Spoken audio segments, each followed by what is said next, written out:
You look at the satellite view above Detroit and Windsor right now, two very different realities appear.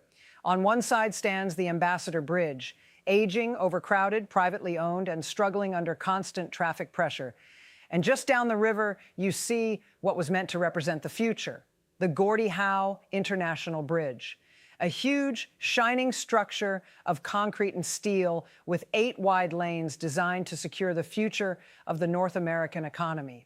It was scheduled to open next month. It was supposed to symbolize a long-term partnership between Canada and the United States for the next 63 years. But just 59 hours ago, Donald Trump transformed that symbol of partnership into a symbol of confrontation. This time, he didn't just warn about tariffs. He threatened to keep the crossing closed entirely. At 3 a.m., he posted on Truth Social. Before we continue, make sure you subscribe and leave a comment sharing whether you believe Canada or the United States holds the real leverage in this situation. Your support helps keep this independent analysis going. In his statement, he declared that the United States would not assign customs staff to the American side of the bridge unless Canada agreed to a list of extremely difficult conditions. He believed he was putting Canada in an impossible position. He expected Prime Minister Mark Carney to panic, fly to Florida, and negotiate on his terms. But that's not what happened. Carney didn't travel to Florida. He didn't raise his voice or show panic. Instead, he walked into a press room in Ottawa, faced the cameras calmly, and made a move that Washington hadn't anticipated. If the trade tensions seemed serious before, what happened next raised the stakes even higher. Trump tried to pressure Canada, but Carney remained completely composed. And now the consequences could affect factories, grocery stores, and fuel prices across America.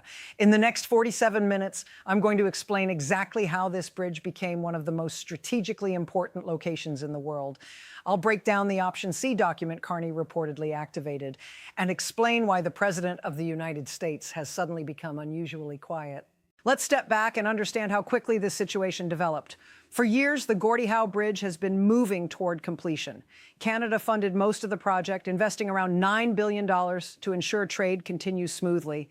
It is considered one of the most critical infrastructure links in the Northern Hemisphere. The opening ceremony was nearly finalized. Then everything changed. The White House sent a directive to the Department of Homeland Security, ordering them to pause all staffing assignments for the new port of entry. In simple terms, Trump refused to place border officers at the crossing. Without officers, the bridge cannot operate. And if the bridge stays closed, billions of dollars in daily trade remain stuck at the older, congested crossing, which is exactly the pressure point Trump wanted. His strategy was to create pressure on the supply chain and use that pressure to demand concessions. The American media quickly began reporting that Canada was facing a crisis. Many assumed Canada would give in. But Mark Carney is not Justin Trudeau. Just 3 hours after the memo became public, Carney's office released a brief and carefully worded statement. It didn't mention Trump. It didn't reference any demands. It simply said that Canada was reviewing the operational status of energy infrastructure corridors in the Great Lakes region. At first, it sounded like routine government language, but financial markets immediately understood the deeper meaning. Carney wasn't just responding to the bridge situation. He was signaling that Canada had other forms of leverage. Suddenly, this wasn't just about a bridge. It was about energy, supply chains, and economic balance. What you're witnessing is a high-stakes strategic contest, where one side is using physical infrastructure as leverage, and the other is hinting at control over essential resources. And for the first time in this confrontation, uncertainty appeared to shift toward Washington. To understand why this matters so much, let's look at the facts. First, the trade corridor itself. The Windsor-Detroit route handles about 28% of all trade between Canada and the United States. Every day, hundreds of millions of dollars in goods move across that border. And it's not just finished products. Many components, especially in the auto industry, cross the border multiple times during production. Even a short delay can disrupt entire manufacturing lines in multiple states. Second, the energy connection. Canada supplies significant amounts of energy resources that support industries and households across parts of the United States. Any uncertainty in those flows can create concern in energy markets. Third, the financial response. When the news broke, markets reacted immediately. Currency values shifted and energy futures became more volatile. These reactions reflected uncertainty about how the situation might unfold. Fourth, industry reaction. Major industries that depend on cross-border trade understand how critical this bridge is. Any prolonged disruption could have serious economic consequences. So why did Trump take this step, and why did the situation escalate so quickly? Trump's negotiation style has always focused on applying maximum pressure to force concessions. He has used this approach in trade and diplomatic situations before, but today's economy is deeply interconnected. Supply chains span multiple countries, and disruptions can affect both sides. What makes this situation unique is that both countries have leverage. The United States has market power, Canada has resource strength, and both depend heavily on each other.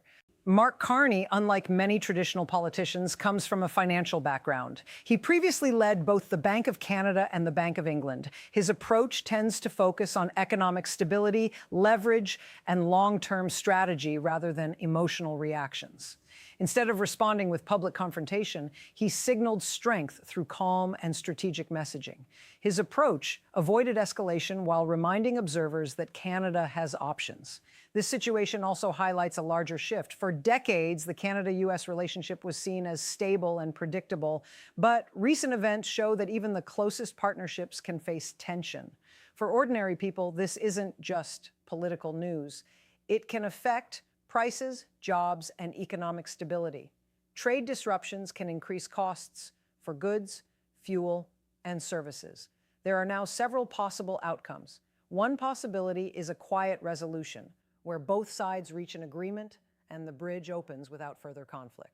Another possibility is continued escalation, which could increase economic pressure on both sides. A third possibility is that Canada expands its trade relationships elsewhere, reducing dependence on the United States over time. At the moment, the situation remains uncertain. The bridge is physically complete and ready. The decision now depends on political and economic negotiations. This moment could shape the future of North American trade. What was once seen as a permanent and stable partnership is now being tested. The bridge itself is just a structure of steel and concrete, but what it represents is far more important: the balance of economic power, cooperation, and strategy. Now, I want to hear your thoughts. Do you think this situation will be resolved quickly, or could tensions continue to grow? Share your opinion in the comments, and make sure to subscribe and turn on notifications, because whatever happens next could have a direct impact on the economy and everyday life.